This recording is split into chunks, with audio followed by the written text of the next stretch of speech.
کیا اسے پورا کر کے دکھایا۔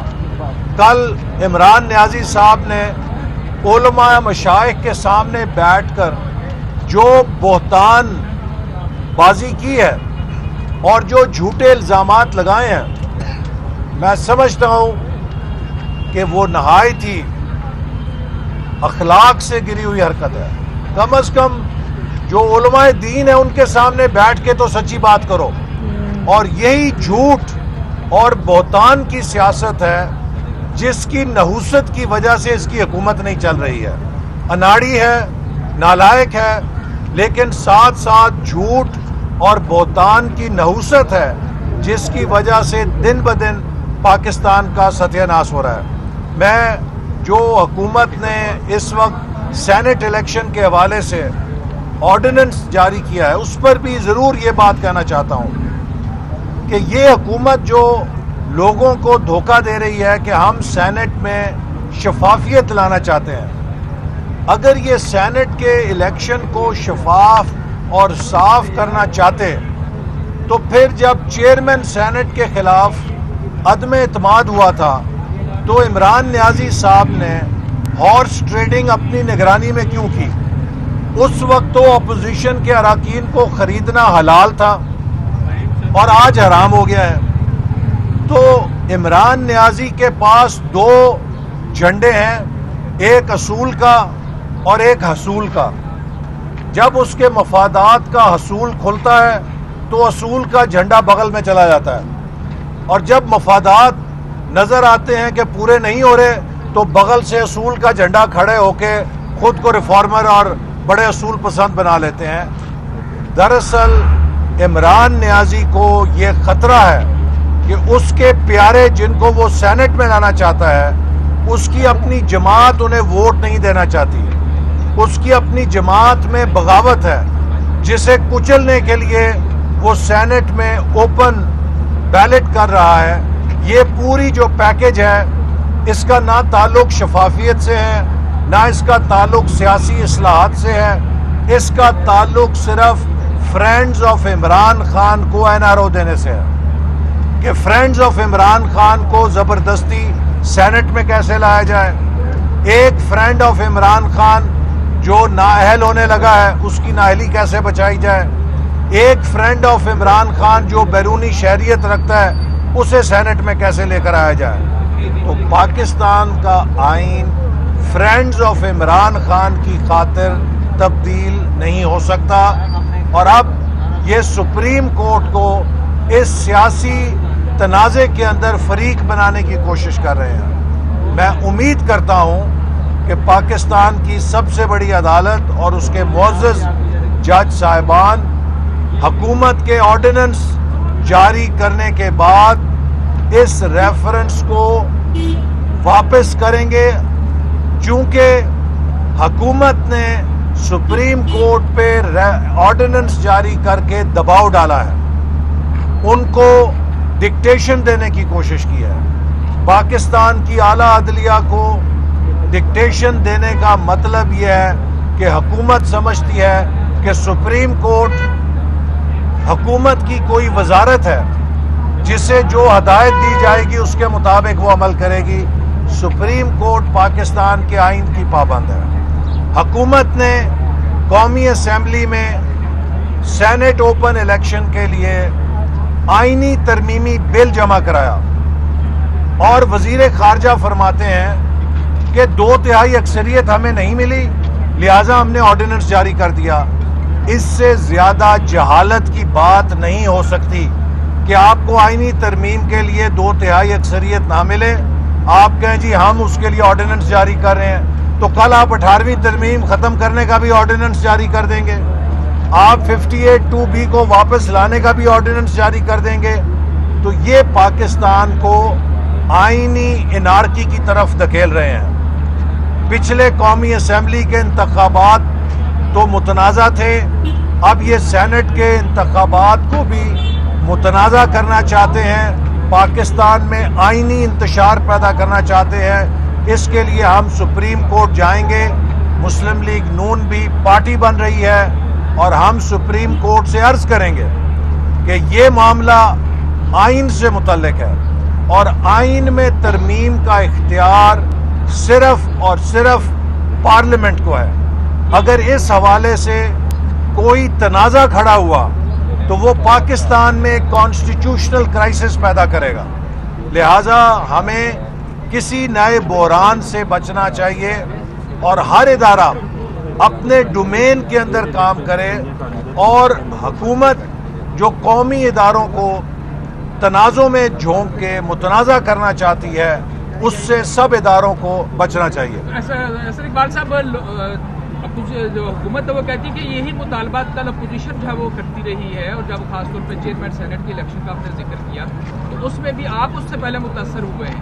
تو اب وہ کہتے ہیں کہ ہم اس یہ راستہ روکنا چاہتے ہیں. پہلے یہ کہتے تھے دیکھیے نا یعنی یو ٹرن اپوزیشن بھی لے رہی ہے اس وقت. اپوزیشن انتخابی اصلاحات پہ یقین رکھتی ہے لیکن ہمارا اصل مسئلہ ملک کے عام انتخابات ہیں جن سے اس ملک کے اندر سلیکٹڈ حکومت مسلط کی جاتی ہے.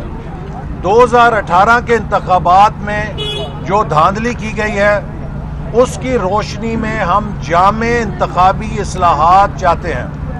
یہ نہیں ہو سکتا کہ حکومت پیس میل اصلاحات کرے.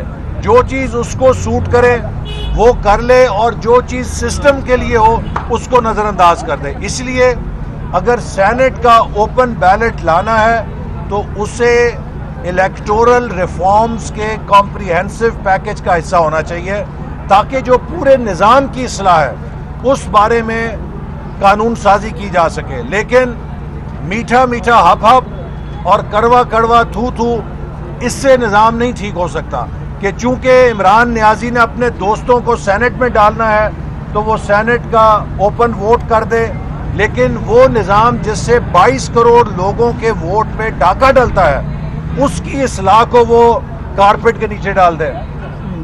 صاحب یہاں پر اب 26 مارچ کی ڈیٹ دی گئی ہے کہ اپوزیشن جو ہے وہ مارچ کرے گی اسلام آباد. آپ سمجھتے ہیں کہ وہ مارچ کامیاب ہوگا اور پیپلز پارٹی استعفیٰ دینے پر ایگری ہے؟ دیکھیے 26 مارچ انشاءاللہ ایک سنگ میل ہوگا چونکہ یہ مارچ عام مارچ نہیں ہے. پاکستان کی 10 جمہوری جماعتیں ملک کے طول و عرض سے چاروں صوبوں سے مارچ شروع کریں گی اور ان جماعتوں کے علاوہ پاکستان کے تمام طبقے اس میں شریک ہوں گے. وکلاء شریک ہوں گے, مزدور شریک ہوں گے اور کسان اپنے ٹریکٹروں کے ساتھ شریک ہوں گے اور ہر طبقہ اس میں اپنا احتجاج بھی ریکارڈ کرائے گا اور اس ملک کو آئین اور قانون کی بنیاد پہ کھڑا کرنے کے لیے تحریک کا حصہ بنے گا. اب وقت آ گیا ہے کہ ہم 72 سال کی غلطیوں کو پیچھے پھینک کے اس ملک کو آئین کے اوپر کھڑا کریں, اس ملک کو ووٹ کے اوپر کھڑا کریں. آج آپ دیکھیے پاکستان کی بدقسمتی کہ ہماری حالت برما والی ہو گئی ہے. برما میں بھی لوگ رسپیکٹ آور ووٹ کے بینر لے کے کھڑے ہیں کہ ووٹ کو عزت دو. برما کے لوگ بھی یہی مطالبہ کر رہے ہیں اور پاکستان کے لوگ بھی یہی کہہ رہے ہیں کہ ووٹ کو عزت دو. تو یہ شرمناک حقیقت ہے. پاکستان یہ ڈیزرو نہیں کرتا کہ آج 72 سال کے بعد بھی یہاں کے 22 کروڑ لوگوں کو غلام رکھا جائے, 22 کروڑ لوگوں کے ووٹوں کو کبھی عدالت سے باہر پھینک دیا جائے, کبھی کوئی جرنیل آ کے باہر پھینک دے.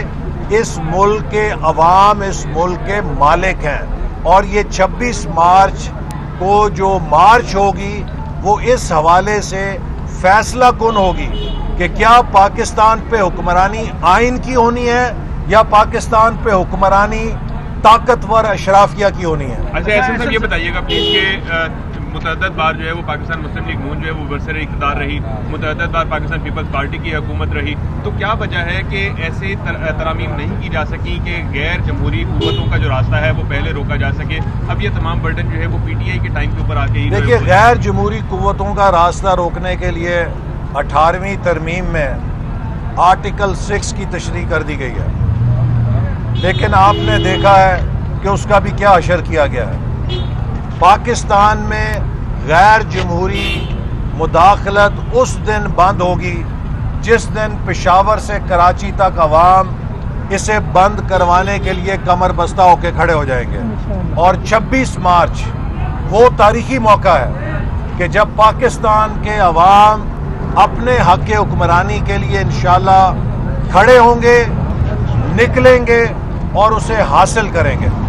ایک ہی ترجمان نے یہ کہا ہے کہ ہم کسی قسم کا کوئی رابطہ جو ہے وہ سینٹ کے لیے نہیں کر رہے. کیا آپ ان کے بیان سے متفق ہیں یا کوئی ایسی شکایت تھی؟ جو فوج کے ترجمان کا بیان ہے یہی پاکستان کی ہر جمہوری جماعت کا موقف ہے کہ فوج کا سیاست میں کسی قسم کا عمل دخل نہیں ہونا چاہیے. اگر اس بیان کے اوپر عمل کیا جائے گا تو یہ پاکستان کے لیے اور فوج کے لیے اور سب کے لیے بہت بہتر ہے. لیکن ماضی جو ہے وہ پاکستان کا بہت تلخ ہے. آپ نے دیکھا کہ جو مارشل لا لگے وہ فوج نے ہی لگائے. 2002 کے الیکشن میں جو کاف لیگ بنائی گئی وہ مرحوم جنرل احتشام ضمیر صاحب نے کہا کہ ہم نے بنائی, اور ان انتخابات میں پیٹریوٹ گروپ ہم نے بنایا. اسی طرح 2018 کے انتخابات میں بھی حساس اداروں کی بھرپور مداخلت تھی. اور اگر آپ ساؤتھ پنجاب میں جا کر امیدواروں سے پوچھیں تو وہ بتائیں گے کس طرح کس افسر نے کس کو بلا کے کیا کچھ کہا. ہمیں اب اس تاریخ سے سبق سیکھنا پڑے گا. ان چیزوں کا کبھی ملک کو اچھا نتیجہ نہیں نکلا. ماضی میں مشرقی پاکستان ٹوٹا, یہ سلیکٹڈ آئے ہیں. آج مجھے بتائے کوئی شخص کہ ان سلیکٹڈ کو لا کے پاکستان نے کیا حاصل کیا ہے. صبح شام NRO نہیں دوں گا کی قوالی سنتے ہیں. ایک قوالی پروگرام چل رہا ہے کہ NRO نہیں دوں گا, NRO نہیں دوں گا, NRO نہیں دوں گا. بھئی NRO نہ دو, غریب کو روٹی کا نوالہ دے دو, نوجوان کو روزگار دے دو, ملک کو خودداری اور ملک کو عزت دے دو, کشمیریوں کو کشمیر لے کے دے دو. تم تو کشمیر کا دفاع بھی نہیں کر سکے. بھارت اچک کے لے گیا تمہارے سامنے اور تم سوشل میڈیا کے ٹرینڈ بناتے ہو. تو یہ ایسی حکومت ہے کہ جو صرف ترجمانوں کے ذریعے اور سوشل میڈیا کے ٹرینڈز کے ذریعے چلتی ہے. ملک کی معیشت کا بیڑا غرق ہو گیا ہے, اس کا ہمارے دفاع پہ اثر پڑ رہا ہے. آج کے دور میں ٹینکوں اور توپوں سے ملک نہیں مضبوط ہوتے, ملک معیشت سے مضبوط ہوتے ہیں.